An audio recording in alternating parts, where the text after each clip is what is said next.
धर्म प्रेमी बंधुओं, ईश्वर की कृपा से भरा बहुत ही सुंदर मौका मिला है अच्छी संगति के लिए। अच्छा संग एक घड़ी आधी घड़ी पल दो पल का भी कल्याण करने वाला होता है, क्योंकि संगति ही जीवन का पतन या उद्धार करने में सहायक होती है। उसका बहुत भारी ये आधार है संगति। अच्छी संगति से मनुष्य कल्याण की तरफ चलता है और बुरी संगति से मनुष्य पतन की तरफ चलता है। तो ईश्वर ने बड़ी कृपा की है मनुष्य जन्म देकर कि हम निरंतर सतत उनका चिंतन करते रहें, कल्याण के मार्ग पर चलें, अन्यथा 84 लाख योनियों में भटकना पड़ता है। बार बार सभी शास्त्र यही बोलते हैं, क्योंकि ये एक दिन का अभ्यास नहीं है, जिन्हें एक बार करके छोड़ दिया, ये तो निरंतर अभ्यास करना पड़ता है। 24 घंटे में मनुष्य ज्यादातर विश्व भोगों में ही लिप्त रहता है, तो विश्व भोगों के संस्कार जम जाते हैं इसमें, क्योंकि इंद्रियां बाह्य विषयों को बाहरी विषयों को ग्रहण करती हैं और उनकी गहरी छाप लग जाती। पर जिसके लिए ये मनुष्य इस संसार में आया है या ईश्वर ने ये मनुष्य जन्म दिया है, तो सफल नहीं हो सकता। वो करता नहीं, मनुष्य को प्रयत्न नहीं करता आत्मोद्धार का, आत्म कल्याण का, फंस जाता है। जो विधि विधान ईश्वर ने बनाया है सृष्टि की रचना का, उसमें मनुष्य के जन्म का बहुत बड़ा गहरा रहस्य है। जब जीव गर्भ में आता है तो परमात्मा से प्रार्थना करता है कि हे प्रभु, मुझे इस नरक से निकालो, क्योंकि गर्भ में बड़ा भारी दुख होता है इस जीवात्मा को, और इसे अपने पिछले जन्मों का पूरा ज्ञान होता है और कर्मों को याद कर करके ये बड़ा दुखी होता है। प्रार्थना करता है कि प्रभु, मुझे यहाँ से बाहर निकालो, मैं आपका भजन करूंगा, आत्म कल्याण के लिए प्रयत्न करूंगा, दोबारा इस माया चक्र में नहीं पड़ूंगा। पर बाहर का प्रभाव पड़ते ही, जब जन्म होता है तो बाहर की हवा लगते ही ये सब कुछ भूल जाता है, वो पिछली स्मृति चली जाती है, फिर दोबारा ये विषय भोगों में लग जाता है। तो उसके लिए शास्त्रों में बताया है कि मनुष्य को सत्य को जानकर अपने कल्याण में लग जाना चाहिए, अन्यथा बड़ा अनर्थ हो जाता है। ये मोक्ष का द्वार मनुष्य जीवन, परम पद की प्राप्ति का ये बहुत बड़ा मार्ग है, ये द्वार है, ये रथ है शरीर।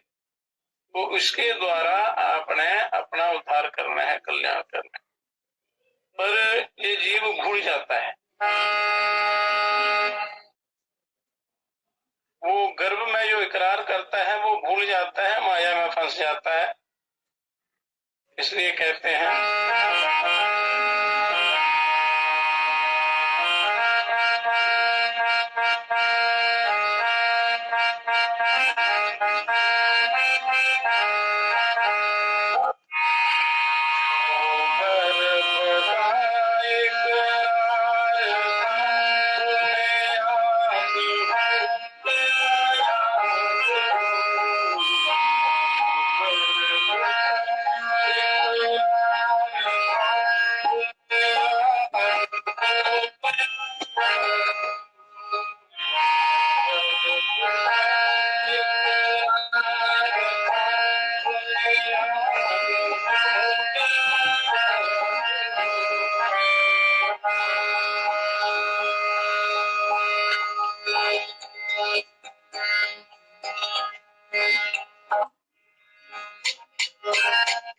Redmi 9 आई है ना।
गर्भ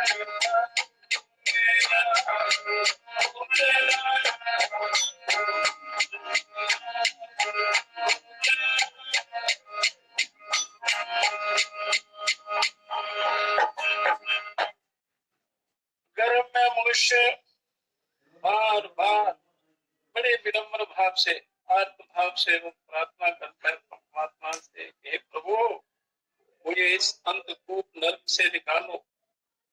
बड़ा भयंकर कष्ट होता है जन्म लेने में भी और शरीर छोड़ने में। तो गर्भ का वास बड़ा दुखदायी होता है, कीड़े मकोड़े इत्यादि काटते हैं, गर्भ के दुखों को वो सहन नहीं कर पाता, प्रार्थना करता है तो आखिर में प्रभु उसकी प्रार्थना सुनते हैं।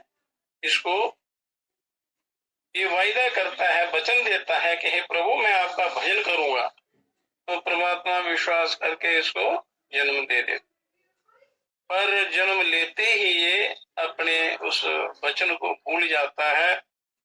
ये विश्व भोगों का, इन वासनाओं का असर इस पर पड़ जाता है, इसमें लीन हो जाता है। तब ये जीवात्मा कहलाता है, क्योंकि बंधन में पड़ जाता है। पांच भूतों के चक्कर में आकर ये फंस जाता है, फिर उसका होश नहीं रहता, फिर यहाँ उल्टे सीधे कर्म करके दोबारा नरकों के लिए अपना स्थान बना लेता है, जन्म 84 लाख के चक्रों में घूमता रहता है। इसलिए मनुष्य को चाहिए कि वो अपना उद्धार करने का प्रयत्न करे, अभ्यास करे, क्योंकि शास्त्रों में सारी युक्तियां विधियां दी हैं। अच्छी संगति का अनुसरण करना चाहिए तो कल्याण के मार्ग पर चलता है। अगर बुरी संगति का अनुसरण करेगा तो फिर 84 के चक्कर में उसको घूमना पड़ेगा। तो अपने कर्म को पवित्र बनाना चाहिए, क्योंकि बाल्यकाल खेल कूद में चला जाता है और जवानी भर मनुष्य वासनाओं का शिकार हो जाता है, वहां उल्टे सीधे कर्म करता है, अपने स्वार्थ के लिए अच्छे बुरे का ध्यान नहीं रखता और इंद्रियों के भोगों के लिए ये पाप कमाता है, तो उसका फल बड़ा भयंकर होता है। तो इसलिए मनुष्य और बुढ़ापे में बीमारियां घेर देती हैं। जो बाल्यकाल में और युवावस्था में जो किया जाता है उसका सारा असर बुढ़ापे में होता है। तो इसलिए बाल्यकाल से ही मनुष्य को अपने सत्कर्मों में लग जाना चाहिए, अपने कल्याण में लग जाना चाहिए। जो माता पिता हैं उनको बच्चों को अच्छे संस्कार देने चाहिए, तब कल्याण होता है, नहीं तो पतन का द्वार खुल जाता है।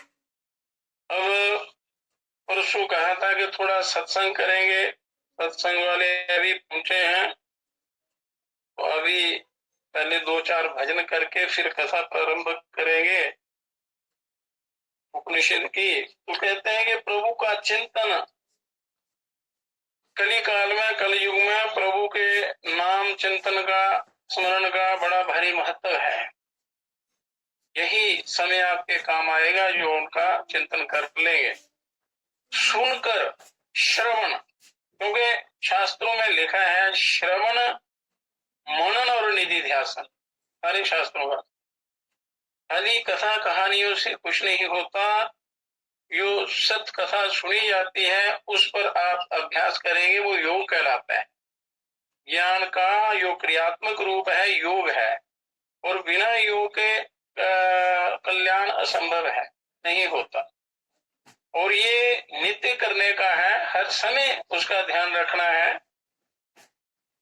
बड़ी युक्तियां बताई हैं शास्त्रों में, युक्ति से मुक्ति होती है। गीता में भी कहा है युक्त आहार विहार से, युक्त चेष्ट से कर्मसु, युक्त स्वप्नावबोध से योगो भक्ति।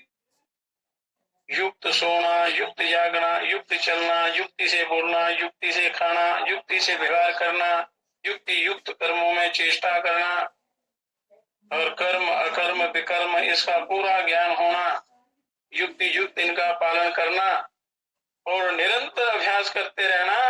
अगर थोड़ी भी देर आपने अभ्यास छोड़ दिया तो ये विषय भोग, ये काम, क्रोध, लोभ, मोह, अहंकार, ये 5 शत्रु, चोर, लुटेरे अपना घर बना लेते हैं, अपना प्रभाव जमा लेते हैं।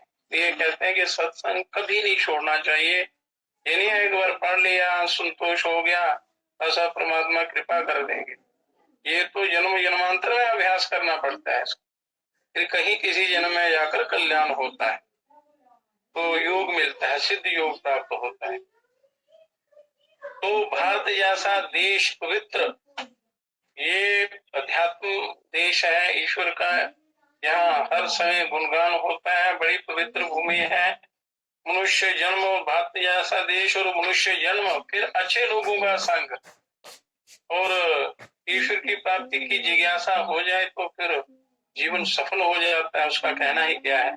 ऐसे दुर्लभ स्थान, शरीर और समय को पाकर जो मनुष्य अपना आना नहीं करता, तो उसके बड़े भाग्य बड़ा खराब हो जाता, व्यर्थ हो जाता, ये जन्म मरण से छूटता नहीं है। तो अब थोड़ी कीर्तन करेंगे, गणेश वंदना से शुरू।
सबसे पहले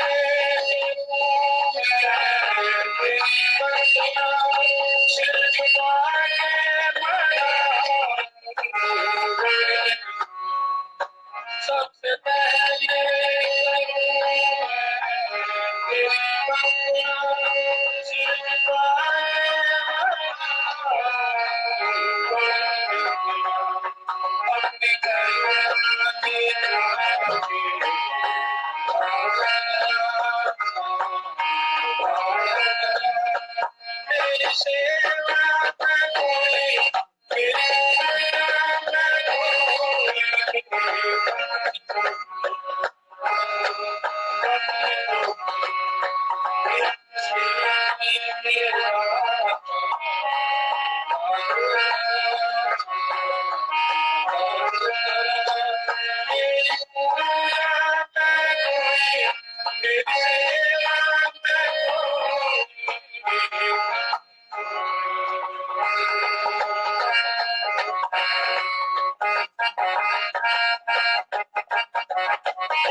गणेश गुरु जी और भगवती जी की वंदना।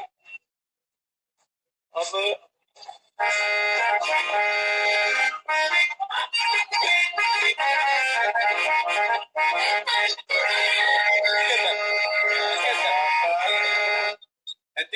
और अंत रहने वाले परमात्मा मिल जाएंगे। विश्वों के संग से मनुष्य अपने ही हृदय में रहने वाले उस परमात्मा को भूल जाता है और विश्व भोगों का आनंद लेता है, तो ये जीव कहलाता है और माया के चक्र में बंध जाता है। तो इसलिए ये परमात्मा से विमुख हो जाता है और जन्म जन्मांतर भटकता रहता है। जब ज्ञान होता है और उस सदगुरु मिल जाते हैं, ज्ञान हो जाता है, तो इस ज्ञान का पर्दा हट जाता है, परमात्मा का प्रकाश मिल जाता है, ईश्वर मिल जाते हैं, उनका साक्षात्कार हो जाता है। पर हर समय सत्संग का अनुसरण करना चाहिए। जैसे लोहे को पानी में अगर डालें ऐसे तो डूब जाएगा, अगर सूखी लकड़ी में लगाएंगे फिर लकड़ी को डालेंगे तो वो डूबेगा नहीं, लकड़ी डूबेगी नहीं और वो लोहे को भी अपने साथ रखती है, पार कर देती है, डूबने नहीं देती। इसी प्रकार जो सत्संग है ये सूखी लकड़ी की जैसा है कि मतलब उसके गुण जैसा कि वे डूबने नहीं देता। सत्संग ये भवसागर से पार कर देता। बोला अच्छा संग है, अच्छे संग से मनुष्य का कल्याण होता है, बुरे संग से पतन होता है। इसलिए मनुष्य को सदा अपना आहार खान पान ये बड़ा शुद्ध होना चाहिए, पवित्र होना चाहिए। इसका आहार ठीक नहीं है, उसका कुछ भी ठीक नहीं है, ना संसार में उसको सुख मिलता है ना उसका कल्याण होता है। जैसा आहार होगा, जैसा मन बनेगा, वैसा ही आपका कर्म होगा। और उसके अनुसार आपकी गति होगी। इसलिए शुद्ध सात्विक पवित्र आहार ग्रहण करना चाहिए। शास्त्रों में भी लिखा है, तो विश्व से छुटकारा मिल सकता है। अब शुक्ल यजुर्वेद में से उपनिषद है निरालंबोपनिषद, वेदों से निकले हैं। वेदों का अंतिम सार जो है, कल्याणकारी सार, ये वेदांत है।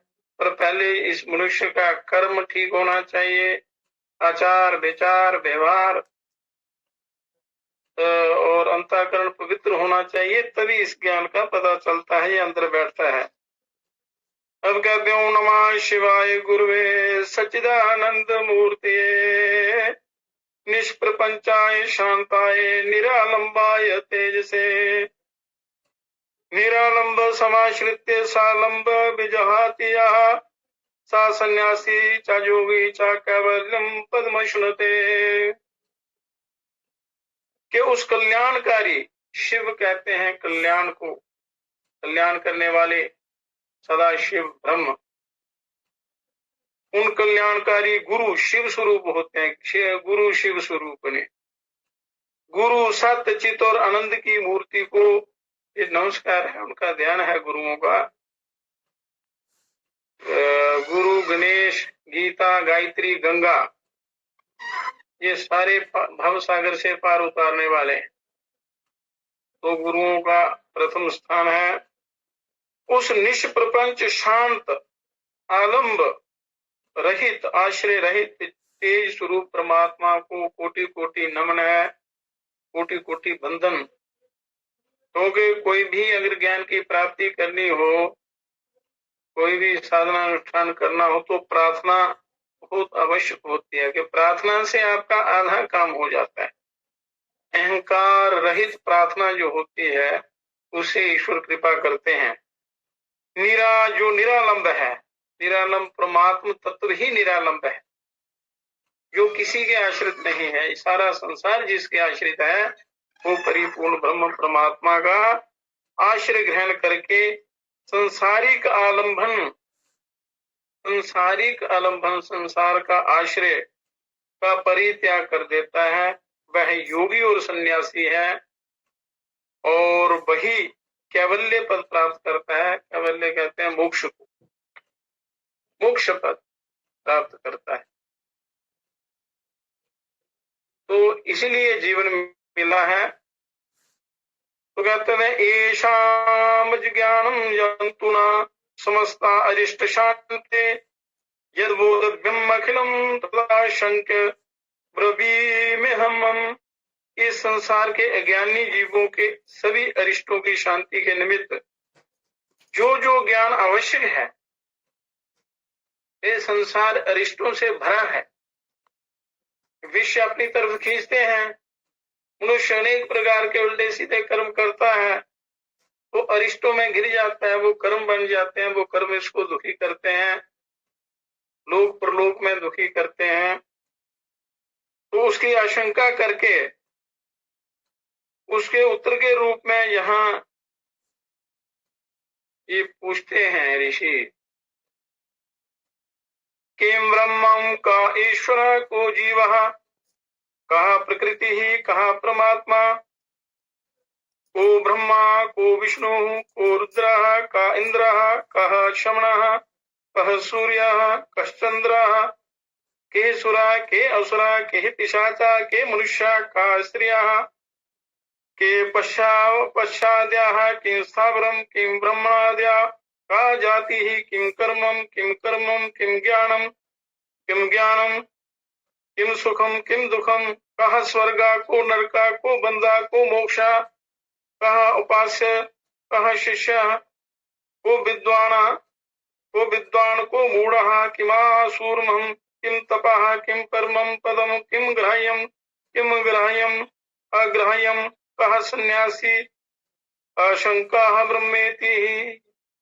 ब्रह्म क्या है, ईश्वर कौन है, जीव कौन है, ये प्रकृति क्या है, और परमात्मा कौन है, ब्रह्मा कौन है, विष्णु कौन है, रुद्र कौन है, इंद्र कौन है, यम कौन है, सूर्य कौन है, चंद्रमा कौन है, समस्त देवता कौन है, असुर कौन है, पिशाच कौन है, मनुष्य क्या है, स्त्रियां क्या हैं, पशु आदि क्या है, स्थावर जड़ जंगम आदि क्या है, ब्राह्मण आदि क्या है, जाति क्या है, कर्म क्या है, अकर्म क्या है, विकर्म क्या है, ज्ञान और ज्ञान क्या है, सुख दुख क्या है, स्वर्ग नरक क्या है, और बंधन और मुक्ति क्या है, उपासना करने योग्य कौन है, और कौन शिष्य है, शिष्य कौन है, विद्वान कौन है, मूर्ख कौन है, और असुरत्व क्या है, ताप क्या है, परम पद किसे कहते हैं, ग्रहणीय और अग्रहणीय क्या है, सन्यासी कौन है। इस प्रकार शंका व्यक्त करके उन्होंने ब्रह्म आदि का स्वरूप विवेचित किया।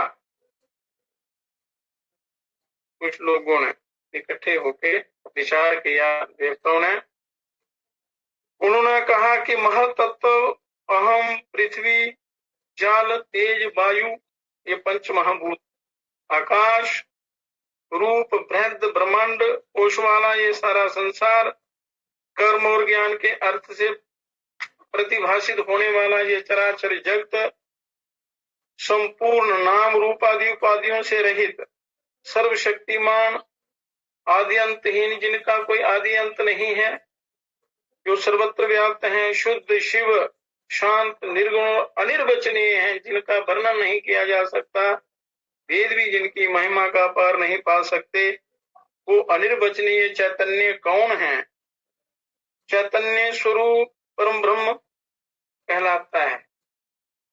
जिनकी ये वर्णन किया है, जो निर्गुण है, अनिर्वचनीय है, सर्वत्र व्याप्त है, जिसका कोई आदि अंत नहीं है, और जिसका वेद भी वर्णन नहीं कर सकते, शेष महेश भी जिनकी स्तुति का गान नहीं कर सकते, वही परम ब्रह्म कहलाता है।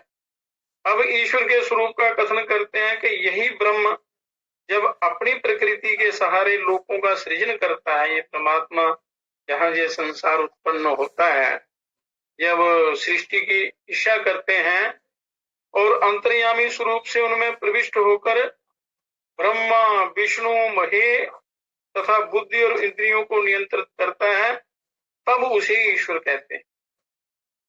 ईश्वर संज्ञा तब होती है जब ये इंद्रियों को, शरीर को, पूरे इस संसार के प्रपंच को नियंत्रित करता है। जीव इति ही च ब्रह्म विष्णु ईशान इंद्रिया नाम रूप द्वारा स्थूलो अहमिति मिथ्या अध्यास वशा जीव सोहम एको अपि देहारंभक वेद वशाद बहु जीव। जब इस चैतन्य स्वरूप ईश्वर को ब्रह्मा, विष्णु, रुद्र तथा इंद्रादि नामों और रूपों के द्वारा देह का मिथ्याभिमान हो जाता है कि मैं स्थूल हूं, तब उसे जीव कहते हैं। जब ये जीवात्मा अपने शरीर को ही अपना स्वरूप मान लेता है या संसार को ही अपना स्वरूप मान लेता है, तो वो जीव की संज्ञा में आ जाता है, वो बंध जाता है। पांच भूतों से, पांच कर्म इंद्रियां, ज्ञान इंद्रियां, मन, अंतःकरण इत्यादि, इनसे ये बंध जाता है।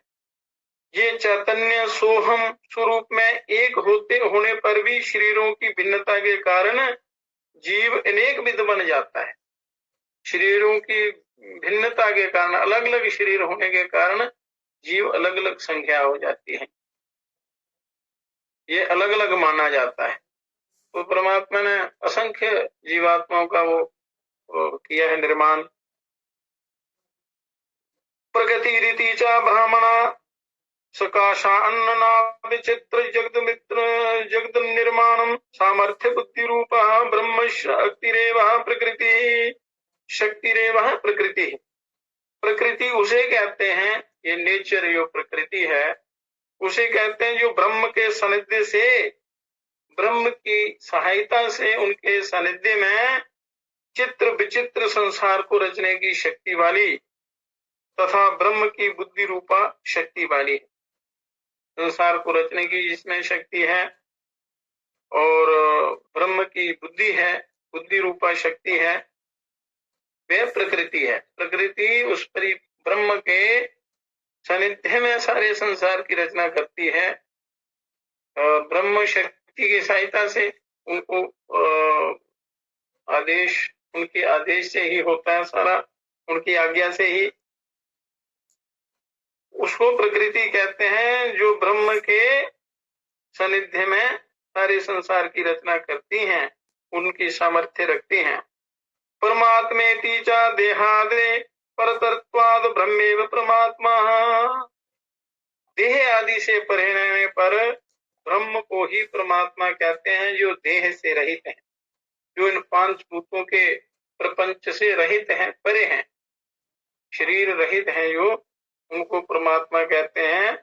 परमात्मेति च देहादेह परतत्वाद ब्रह्मेव परमात्मा। ये सूत्र वेदों से निकाले हुए हैं, संक्षिप्त करके लोगों के कल्याण के लिए। तो वेदों का सार उपनिषदों का सार गीता है।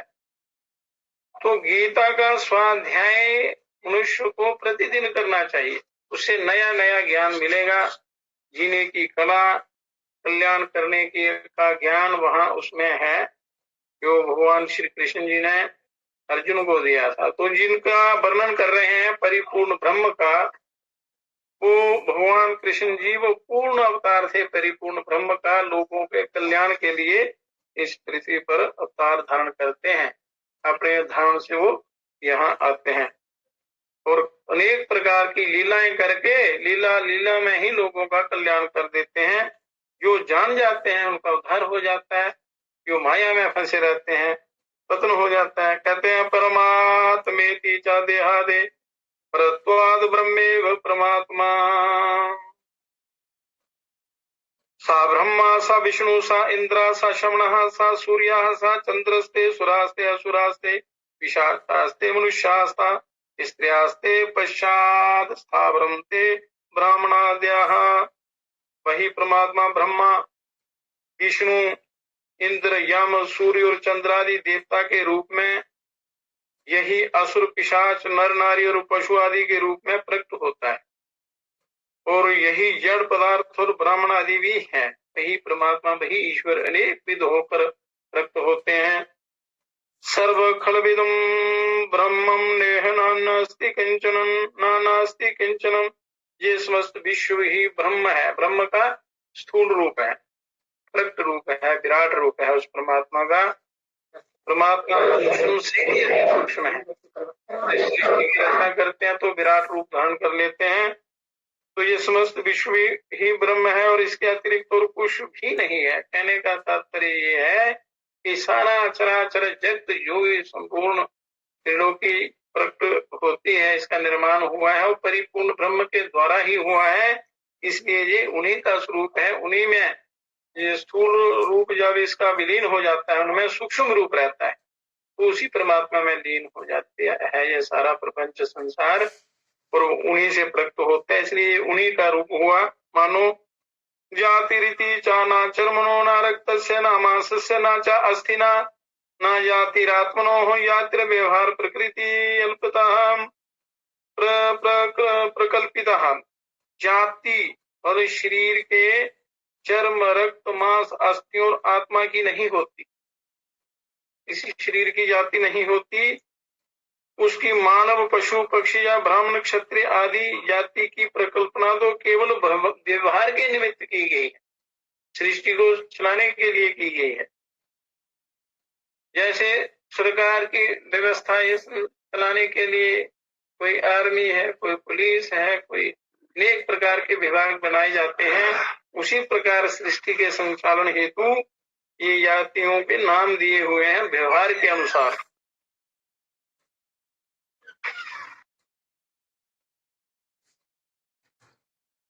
यहाँ ऋषि स्पष्ट करते हैं कि जाति शरीर वेद से नहीं होती, व्यवहार वेद से निर्धारित की जाती है। बाकी जो सबके अंदर परिपूर्ण ब्रह्म परमात्मा का अंश है।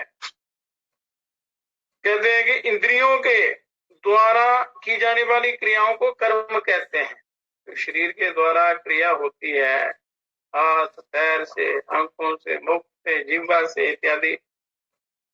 जिस क्रिया को मैं करता हूं, जिस क्रिया को मैं करता हूं, इस भाव पूर्वक अध्यात्म निष्ठा से किया जाता है वही कर्म है।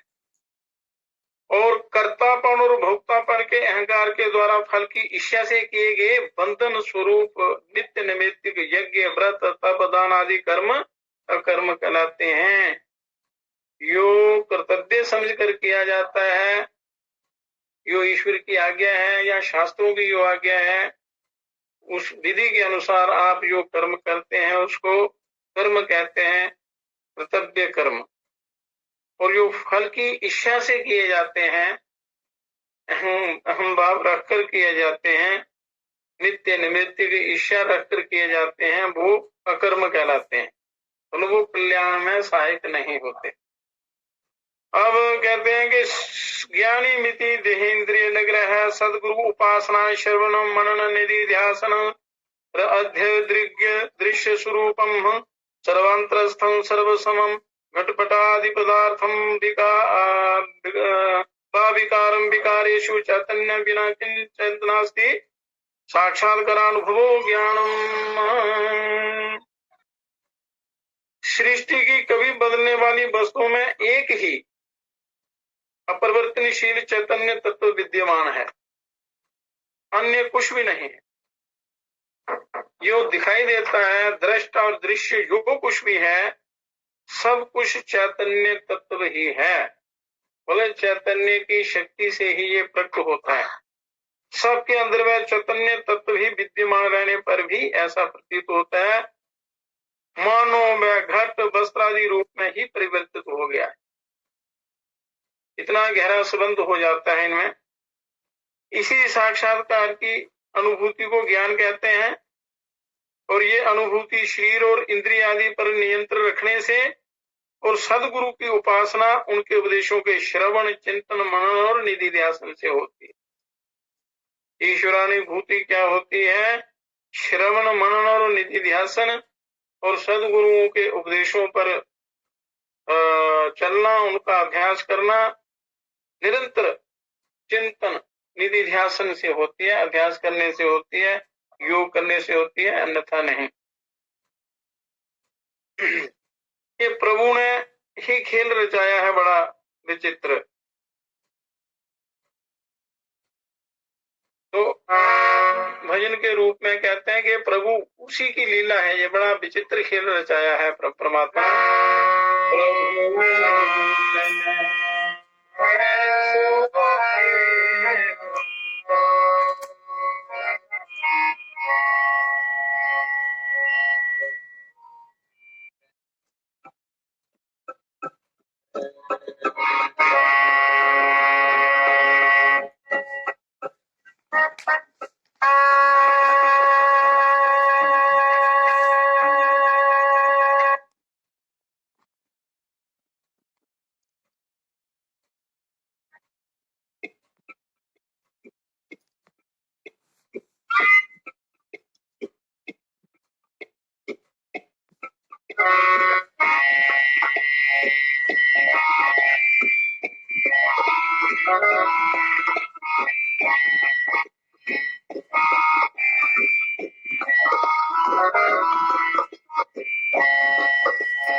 आपने अब ऋषि कहते हैं कि अज्ञान विधि चार जो सर्प भ्रांतिर्वादित्य सर्पानुसूयते सर्वमय ब्रह्माणि देव त्रियंग नर स्थान स्त्री पुरुष वर्णाश्रम बंधु मोक्ष मोक्षोपाधि नाम भेद कल्पितम ज्ञानम ज्ञानम।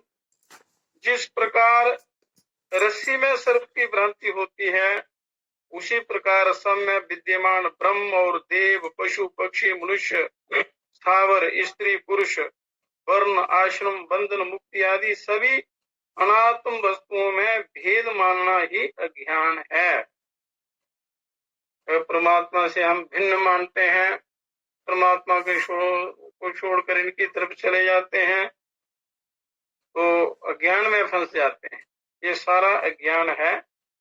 इस ईश्वर में भेद मानना, ईश्वर और उसके इस संसार में कोई अज्ञान है। अज्ञान के कारण मनुष्य बंधन में बंध जाता है। कहते हैं सुख मिति जा सच्चिदानंद स्वरूपम ज्ञानत्वानंद रूपा जा स्थिति से सुखम। सत्य चित आनंद स्वरूप परमात्मा से ज्ञान, परमात्मा के ज्ञान से जो आनंद पूर्ण स्थिति बनती है वही सुख है। मतलब विश्व भोगों में किसी प्रकार का भी सुख नहीं है। संसार के जितने भी विचित्र भोग हैं, इनमें सुख नहीं है। इनमें सुख की अनुभूति होती है, पर वो क्षणिक है, नाशवान है, और उसका परिणाम दुख है। उसका परिणाम 84 का चक्कर है। शांति नहीं मिलती। जीते जन्म लेने में भी बड़ा दुख, और यहाँ पर जीवन चलाने में भी बड़ा भारी दुख, कष्ट, कोई ना कोई विपत्ता बनी रहती है, विपत्ति बनी रहती है, चिंताएं घेरी रहती हैं। फिर शरीर छोड़ते समय भी दुख, फिर आगे कौन सी जोनी मिलनी है, वो 84 लाख चक्रों में जाना पड़ता है। तो इसमें संसार में सार ये है कि संसार असार है, इसमें कोई सार नहीं है। दुखों का घर है, दुखालय है। इसको दुख रूप समझकर आत्मोन्नति की तरफ चलना चाहिए, आत्म कल्याण करना चाहिए, ईश्वर की प्राप्ति करनी चाहिए, परमानंद की प्राप्ति। जो सुख, ऐसा सुख कहीं भी समाप्त नहीं, कभी भी समाप्त नहीं होता, अखंड, जिसका कोई पार परला ही नहीं है, ऐसा आनंद प्राप्त होता है ईश्वर की उपासना से। दुख मिति अनात्म रूपो विषय संकल्प एवं दुखम। नश्वर विषयों का संकल्प करना दुख कहलाता है। दुख कहते हैं कि संसार का चिंतन करने से, विषय भोगों का चिंतन करने से, विषयों की प्राप्ति की इच्छा करने को कहते हैं, संकल्प को दुख कहते हैं। दुख तो इसलिए संसार में दुख ही दुख है। सुख सच्चिदानंद परिपूर्ण ब्रह्म परमात्मा में ही है। अगर उसकी प्राप्ति के लिए आप उपाय करते हैं तो सच्चा सुख आपको मिल सकता है। स्वर्ग इति च सत्संसर्गः स्वर्गः, नरक इति च आत्म संसार विश्व जन संसर्गः एवं नरकः। के सत्य का समागम, सत्य जो कभी नाश नहीं होता, सत्य, उसको सत्य कहते हैं, जो अनश्वर है, जिसका कभी भी नाश नहीं होता। इनका समागम, सत्पुरुषों का सत्संग, अच्छे लोगों का संग, और उनसे जो ज्ञान की प्राप्ति होती है, उससे स्वर्ग का लाभ मिलता है, स्वर्ग के समान है। असत नश्वर संसार के विषयों में रचना पचना, इनका संसर्ग जो है यही नरक है। मतलब विषय भोगों की इच्छा, उनकी कामना करना, उन्हीं में रचे पचे रहना, ये नरक की प्राप्ति है। और अच्छे लोगों का संग, शास्त्रों का स्वाध्याय, ईश्वर का चिंतन, भजन, सत्संग आदि, ये स्वर्ग है। इससे ईश्वरानुभूति होती है, आत्मानंद की प्राप्ति होती है। इसलिए संसार के संसर्ग से बचना, महापुरुषों का संग करना, सत्संग करना, उनकी शरण में जाकर आत्म ज्ञान की प्राप्ति करना। बंधा इति च अनाद्य विद्या वासन्या जातो हम इत्यादि संकल्पो बंधा।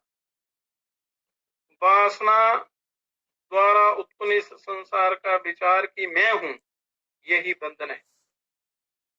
वासना के कारण अपने आप को ही, अपने शरीर को ही अपना स्वरूप मानना शुरू कर देना, ऐसा संकल्प होना कि मैं हूं, यही बंधन है।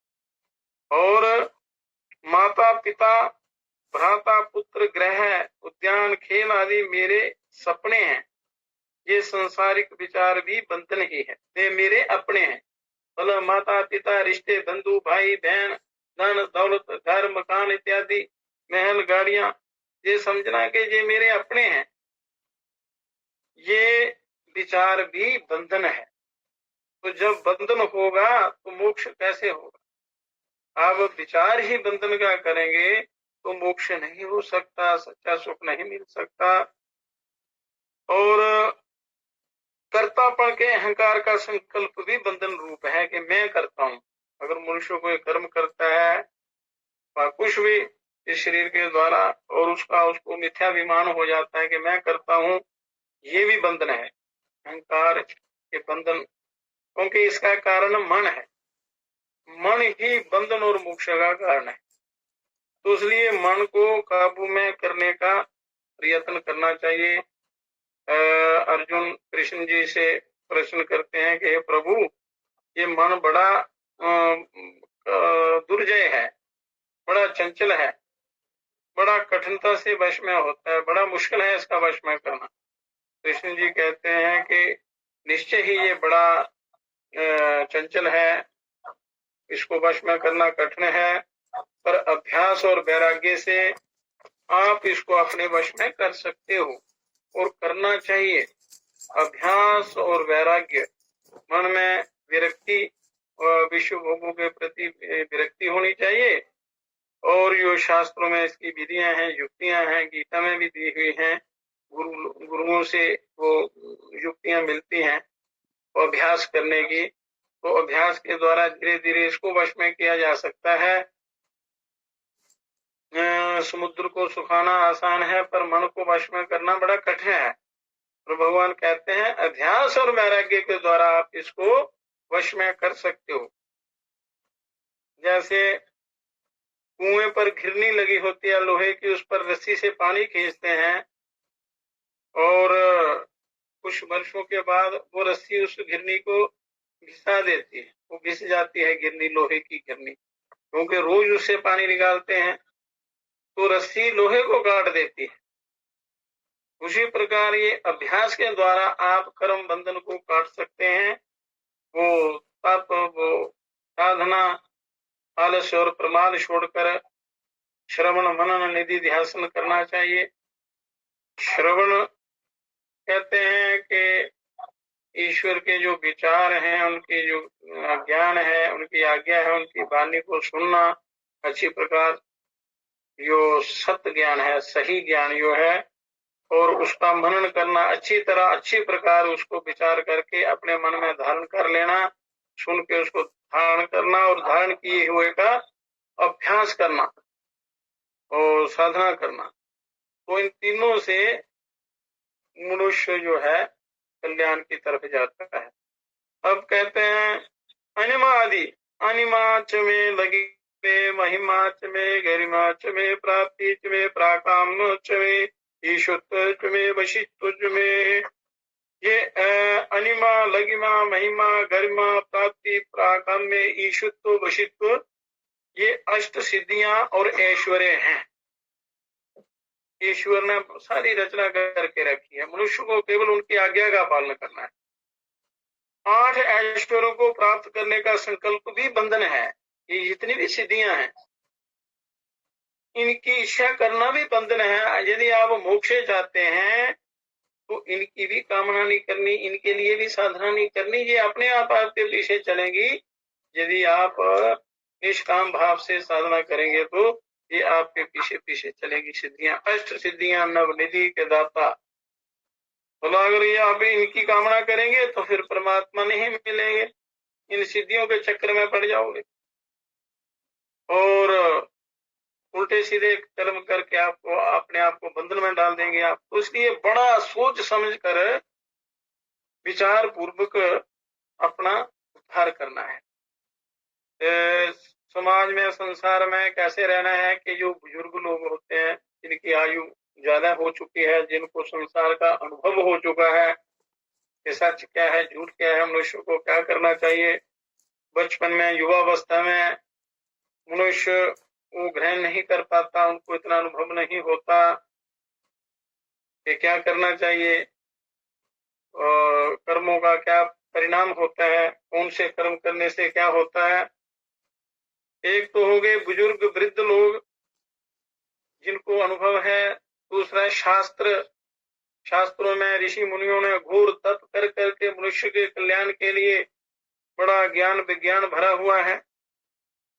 तो शास्त्रों का स्वाध्याय, उनका सुनना, उनका श्रवण करना और उनका स्वाध्याय करना, और संतों का संग, महागुरुओं का संग।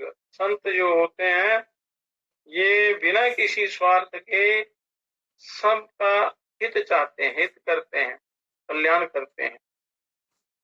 तो इन तीनों का संग जो है वो कल्याणकारी होता है। इसलिए मनुष्य को यत्न पूर्वक इनका संग करना चाहिए, इनका साथ, इनसे ज्ञान की प्राप्ति करनी चाहिए, श्रद्धा युक्त होकर। बिना श्रद्धा के नहीं, अहंकार पूर्वक जाएंगे तो कल्याण नहीं होगा। तो इसलिए मनुष्य को अपने कल्याण में लग जाना चाहिए। मनोकामना की पूर्ति के संकल्प पूर्वक की गई देवता और मनुष्यों की उपासना भी बंधन रूप है। मनोकामना की पूर्ति के लिए जो आप यज्ञ, हवन, अनुष्ठान, उपासना, मंत्र, सिद्धियां इत्यादि जो करते हैं देवता और मनुष्यों की, वो भी बंधन रूप है। अगर आप कल्याण चाहते हैं तो कामना नहीं करनी है। निष्काम भाव से जो सच्चा रास्ता है, सही रास्ता है, उसको आपने ग्रहण करना है, उसको चुनना है। कहते हैं जमा दृष्टांग योग संकल्पो बंधा, यम आदि, यम नियम आसन प्राणायाम प्रत्याहार धारणा ध्यान समाधि, ये योग के 8 अंग हैं। इन योग के 8 अंगों वाले योग का संकल्प भी बंधन है कि मैं योग करूंगा और उससे मुझे ये फल की प्राप्ति होगी। वही कामना का त्याग करके निष्काम भाव से करेंगे तो कल्याणकारी होता है। फिर वर्णाश्रम धर्म कर्म संकल्पो बंध के ब्राह्मण, क्षत्रिय, वैश्य, शूद्र वर्ण और आश्रम, ब्रह्मचर्य, गृहस्थाश्रम, वानप्रस्थाश्रम और संन्यासाश्रम, ये 4 हैं। तो धर्म कर्म के संकल्प भी बंधन स्वरूप हैं, बंध जाता है मनुष्य। फिर आज्ञा भय संशयात्मक गुण संकल्पो बंध, आज्ञा भय संशय आदि आत्म गुणों के संकल्प भी बंधन है। ये बंधन क्या है, इसका उत्तर दे रहे हैं। यज्ञ याग व्रतो उपाधान विधि विधान यज्ञ संकल्पो बंध, यज्ञ व्रत तप और दान के विधि विधान तथा ज्ञान के संकल्प भी बंधन है। केवल मोक्षोपेक्षा संकल्पो बंध, मोक्ष की प्राप्ति का विचार करना भी बंधन है।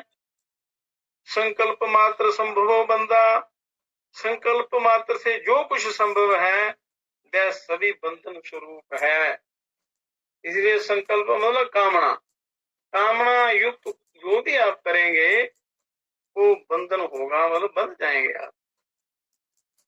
मोक्ष, जब नित्य और अनित्य वस्तुओं के विषय में विचार करने से नश्वर संसार के सुख दुख आदि सभी विषयों से ममता रूपी बंधन विनष्ट हो जाए, उसी स्थिति को मोक्ष कहते हैं। तो ममता किसी में नहीं करनी है, किसी भी वस्तु में। ममता करेंगे तो वो बंधन का कारण हो जाएगा, इसलिए ममता को त्यागना है। फिर कहते हैं उपास्य या सर्व शरीरस्थ चैतन्य ब्रह्म प्रपा को गुरु रूपास्य, समस्त शरीरों में स्थित चैतन्य स्वरूप ब्रह्म को प्राप्त करने वाला गुरु ही उपास्य है, पास बैठने योग्य है। जिसे जो ब्रह्म की प्राप्ति कराए, जिसने स्वयं भी की हो और दूसरों को भी निष्काम भाव से वो कराए, तो वही गुरु पूजने योग्य है, पास बैठने योग्य है, कल्याण के योग्य हैं, कल्याण करा सकते हैं। अब सबके अंदर में स्थित आत्म तत्व के विज्ञानमय स्वरूप को जानने वाला ही विद्वान है। विद्वान किसको कहते हैं? किताबें रट ली, श्लोक याद कर लिए, कथा कहानियां सुना दी, विद्वान हो गए खाली पढ़ने से, ऐसा नहीं। आत्म तत्व के विज्ञानमय स्वरूप को, जो आत्म तत्व को भली प्रकार जो जानते हैं, जिन्होंने अनुभव किया हुआ है, जिन्होंने साधना की हुई है और जो दूसरों को भी साधना का मार्ग बताते हैं, उस उपाय को और उनको साक्षात करवा देते हैं, वही विद्वान है। और कर्मूढ़ इति च कर्तृत्वाद अहंकार भाव रूढ़ो मूढ़ः, कर्तापनादि के भाव में अरूढ़ व्यक्ति ही मूर्ख है। जो कहता है कि मैं करता हूँ, मैं जो है, मेरा तेरा जो है, ये मूर्खता है, यही मूढ़ भाव है। तो ये भी बंधन का कारण है। और जो ब्रह्मा विष्णु ईशान रुद्र आदि देवों के ऐश्वर्य की कामना पूर्वक, जितने भी देवी देवता हैं, शास्त्रों में बड़े विधान हैं उपासना के और तंत्र के, तंत्र कहते हैं तकनीक, युक्ति को, टेक्निक को, तो बड़े उपाय हैं। व्रत जप यज्ञ आदि में अंतरात्मा को तपाए तथा राग द्वेष हिंसा दंभ आदि दुर्गुणों से युक्त होकर जो तप करे वह असुरी तप कहलाता है। इसलिए तप भी सात्विक करना चाहिए। निरालंबोपनिषद है कि मनुष्य को क्या करना चाहिए, सार सार को समझकर उस पर अपना अभ्यास करना चाहिए, साधना करनी चाहिए। अब एक दो श्लोक हैं। तपा इति च ब्रह्मं सत्यं जगन मिथ्ये अत्य प्रोक्ष ज्ञानाम अग्नि ब्रह्माद्यैश्वर्य शासित सिद्ध संकल्पः बीज संतापम तपः ब्रह्म सत्य है और जगत मिथ्या है। यहाँ से ये सारी सृष्टि उत्पन्न होती है वो सत्य है और ये संसार मिथ्या है। इस प्रकार के प्रत्यक्ष ज्ञान से ब्रह्मा आदि देवों के ऐश्वर्य प्राप्त करने के संकल्प बीज को संतप्त करना, जला डालना ही तप कहा जाता है। कि परमात्मा सत्य है, ब्रह्म सत्य है, संसार मिथ्या है। मिथ्या का है कि उसी परिपूर्ण ब्रह्म से ये जगत प्रकट होता है, पर ये जीव को फंसा देता है। और सत्य क्या है? जहां से ये सारा प्रपंच प्रकट होता है। तो इस प्रपंच में नहीं फंसना। इसके जो विषय भोग राग द्वेष कामना इत्यादि जो बीज रूप संकल्प पैदा होता है, उसको जला डालना तप कहलाता है। अंदर जो विकार पैदा होते हैं, जो विषयों की कामना होती है, आशा तृष्णा होती है, उसको जला डालना ही तप है। प्राण इंद्रिय अंतःकरण आदि से भिन्न सच्चिदानंद स्वरूप और नित्य मुक्त ब्रह्म का स्थान परम पद कहलाता है।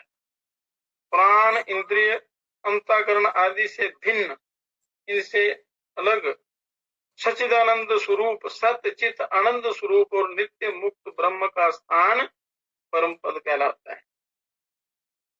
वो परम पद जो है इस ब्रह्मांड में भी है और मनुष्य के शरीर के अंदर हृदय रूपी गुफा में परमात्मा का परम पद है।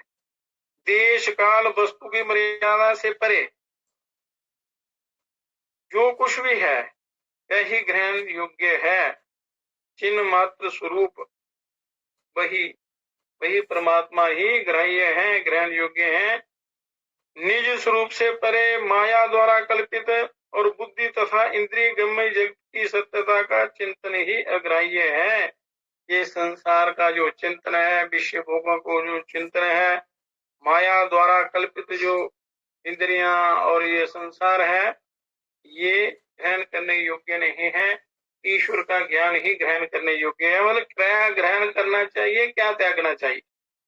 तो त्यागना है संसार की वासना को और ग्रहण करना है उस ईश्वर के उस तत्व को, आत्म तत्व को। संन्यासीति च सर्वधर्मान् परित्यज्य निर्ममो निरहंकारो भूत्वा ब्रह्मेष्ठ शरणम् उपगम्यं तत्त्वमसि अहं ब्रह्मास्मि सर्वं खल्विदं ब्रह्मं नेह नाना अस्ति किंचनेत्यादि महावाक्यार्थानु अनुभव ज्ञानम ज्ञानाद ब्रह्मेवाहम् स्मृति निश्चित निर्विकल्प समाधिना स्वतंत्रो ज्योतिश्चरितं सा सन्यासी सा मुक्ता सा पूज्या सा योगी सा परमहंसा संसाहा सो अवधूता सा ब्राह्मणा इति के जो समस्त धर्मों में ममता और अहंकार का परित्याग करके, ममता ये बंधन का कारण है, अहंकार सब बंधन का कारण है, इनका त्याग करके इष्ट की शरण में जाकर, इष्ट वो ब्रह्म की शरण में, इष्ट परमात्मा है जो प्राप्त करने योग्य है, उनकी शरण में जाकर तू वही है, मैं ब्रह्म हूँ, जो कुछ भी ये है सब कुछ निश्चित ही ब्रह्म है और ब्रह्म के अतिरिक्त और कुछ भी नहीं है। इन महावाक्यों द्वारा मैं ब्रह्म हूँ इस प्रकार का निश्चय करके निर्विकल्प समाधि, जहाँ किसी प्रकार की कोई कल्पना नहीं होती है, ऐसी समाधि उसमें लीन रहकर परम स्वतंत्र और यति स्वरूप होता है, वह पुरुष सन्यासी कहलाता है। केवल कपड़े धारण करने से सन्यासी नहीं होता, उसमें वो योग्यता, उसमें वो गुण चाहिए। और वही मुक्त पूज्य योगी परमहंस अवधूत और ब्राह्मण होता है। इस प्रकार इस निरालंब उपनिषद का जो गहन अध्ययन करता है, वह गुरु कृपा से अग्निपूत, अग्नि की तरह पवित्र, अग्निपूत कहते हैं अग्नि की तरह पवित्र, वायुपूत वायु की तरह पावन हो जाता है, फिर उसका पुनरावर्तन नहीं होता, वह पुनः पुनः जगत में जन्म नहीं लेता। निरालंब उपनिषद का यही रहस्य है कि उस ब्रह्म की उपासना करनी चाहिए, पर इससे पहले ब्रह्म ज्ञान की प्राप्ति तभी होगी जब आपका कर्म पवित्र होगा और शास्त्रों के अनुसार जीवन आपका होगा, निष्कामता होगी, गुरुओं का संग होगा, उनकी आज्ञा के अनुसार आपका व्यवहार होगा, तो आपका कल्याण होगा, ईश्वर की प्राप्ति हो जाएगी। तो धीरे धीरे थोड़ा थोड़ा ज्ञान प्राप्त करके उस पर चलना चाहिए, अभ्यास करना चाहिए, अन्यथा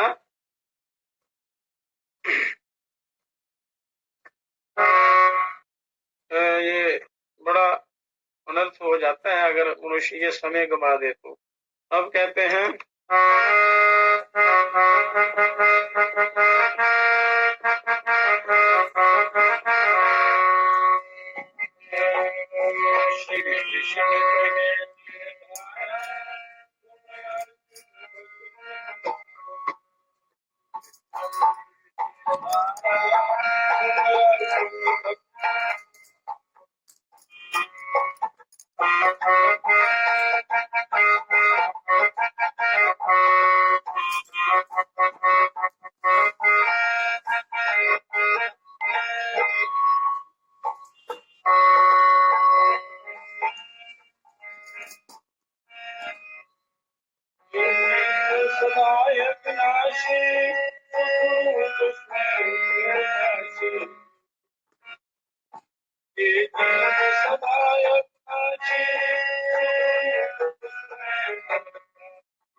तो आपके अंदर ब्रह्मानंद परिपूर्ण ब्रह्म परमात्मा बैठे हुए हैं। वो चेतन स्वरूप जो है वो आपका बड़ा दिव्य है, न्यारा है। उसी को प्राप्त करने की चेष्टा करनी चाहिए।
सारे प्रपंच को छोड़कर मनुष्य को अपना कीमती समय अपने कल्याण में लगाना चाहिए।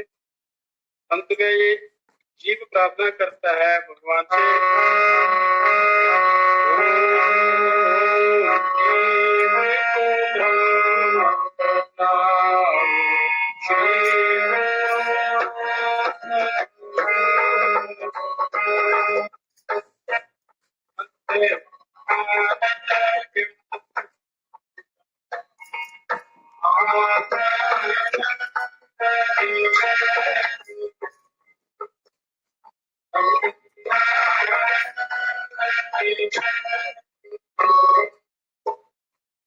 टोपी मारकर बैठ के अगर आप ध्यान करें तो इसी से प्राणायाम भी हो जाता है और ध्यान भी लग जाता है, बड़ा जल्दी ध्यान लगता है, ईश्वर से प्रार्थना हो जाती है। यही प्रार्थना है कि इस जीव को आप अपने ही समान बना लो, अपने में मिला लो। और पर तीन चीजें जो हैं, मल, विक्षेप और आवरण, ये अज्ञान के कारण ये तीन मल जो हैं पैदा होते हैं। ये प्रभु इनको हटाकर मुझे उस सच्चिदानंद स्वरूप में मिला लीजिए। मेरे अंदर जो करोड़ों युगों से सोई हुई कुंडली शक्ति है, ये प्रभु उसको जागृत करो, क्योंकि शरीर के अंदर मूलाधार में कुंडली शक्ति है, उनका निवास है। वो प्रकाश रूप बाणलिंग को घेर कर बैठी हुई है, 3.5 पेड़ देके अपनी पूंछ मुख में डाले हुए हैं और मोक्ष का द्वार बंद किए हुए हैं। जब कुंडली जागृत होती है तो मनुष्य को दिमाग से मिलने वाला जो अमृत है वो मिलता है पीने को, और उस मनुष्य जो है वो परमानंद को प्राप्त होता है।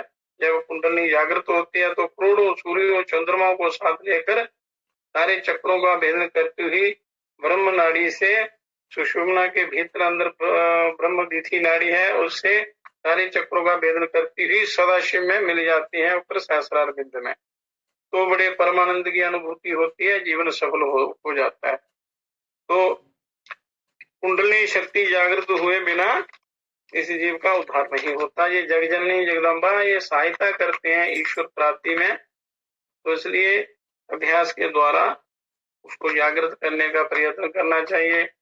ये जो प्रार्थना ब्रह्म ध्यान योग प्रार्थना है, इसको बोलने से समस्त आरतियां करने का फल मिल जाता है, योगाभ्यास भी हो जाता है, ध्यान बड़ा अच्छा लगता है, ईश्वर की कृपा होती है, जय जीव कुंडलिनी का ही पुत्र बन जाता है, कुंडलिनी जागृत होती है, कल्याण कर देती हैं। जब जागती हैं तो क्या होता है, जगदकाये कृत्वा तदपि हृदय तच्च पुरुषे पुमांस बिंदुस्तु तदपि परनादाक्ष गहने तदे तद ज्ञानाक्षे तदपि परमानंद भीभवे सजद व्योमाकार ब्रह्मानुभव शीलो विमुक्तिवाग। जब ये जगजननी कुंडली शक्ति जागती है, तब योगी को मालूम होता है कि समस्त जग मेरे शरीर में ही लीन हो गया है, सारा प्रपंच मिट गया है, ब्रह्मानंद की अनुभूति हो गई है, जगत सहित शरीर मेरे हृदय में लीन हो गया है, और मेरा हृदय परमात्मा परम पुरुष परम तत्व में लीन हो गया है, परिपूर्ण ब्रह्म में, और पुरुष तत्व बिंदु में लीन हो गया है, बिंदु परनाद के महागहन शब्द ब्रह्म में लीन हो गया है, और ये महानाद भी अनंत असीम अज्ञान ज्ञान सागर में लीन हो गया है, और परम ज्ञान तत्व भी सच्चिदानंद घन पर ब्रह्म विभास में लीन हो गया है, परम परमात्मा में, उसको परम पद की प्राप्ति हो गई है। और नित्य सत्य चेतन ब्रह्मानंदमय चिदाकाश परम शक्ति शिव शक्ति रूप ब्रह्म स्वरूप अपने आप का अनुभवशील योगी सर्वत्र सदा विजय होता है, उसको परम पद की प्राप्ति हो जाती है। तो ये कुंडली शक्ति का जो अभ्यास है, ये मनुष्य को गुरुओं से इसकी विधि सीखकर इसका अभ्यास करने से बड़ा जल्दी कल्याण होता है। तो प्रातः सायं इस प्रार्थना को जरूर करना चाहिए। सारे भजन सत्संग कीर्तन करने का फल मिल जाता है एक बार करने से। और प्राणायाम से इसको करना है, श्वास भर के फिर इसको स्वर बोलना है ध्यान लगाकर, तो ध्यान भी बड़ा जल्दी लगता है। ओम शांति ही शांति ही।